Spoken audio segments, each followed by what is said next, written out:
လိုပဲပေါ့ မကိုယောက်ျားဖောက်ပြန်လားမဖောက်ပြန်လားဆိုတာသိနိုင်တဲ့စိတ်ဆွမ်းအားမိန်းမတိုင်းမှာရှိတယ်နော် မင်းအဲ့ဒီစိတ်ရှိတယ်ကြားမြင်နေရတယ်ဆိုဘယ်ရင်သွားဟောပါလားဘာလို့ငါ့ကိုပြဿနာလားရှာ ခိုင်ပြဿနာရှာနေတာမဟုတ်ဘူးကိုမဖြစ်တဲ့နာတွေဖြစ်လာမှာစိုးလို့ခိုင်အချိန်မီတားနေတယ်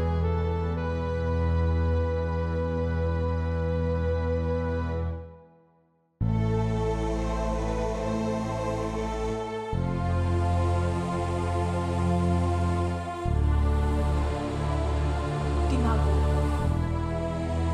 ခိုင်ကိုအရန်ချစ်လို့လက်ထပ်ခဲ့တာခုဆိုရင်ခိုင်တို့မှာသားလေးတစ်ယောက်လည်းရှိတယ်ခိုင်အိမ်တော်ကြီးကိုအပြိုပွဲမခံနိုင်ဟေးဒါပေမဲ့ကိုမချစ်တော့တဲ့ယောက်ျားတစ်ယောက်ကိုမျက်ရည်ကန်ထိုးပြီးတော့ဆွဲထားမဲ့မိန်းမမျိုးထဲမှာခိုင်မပါဘူးဆိုတာတော့ကိုကောင်းကောင်းသိထားပါ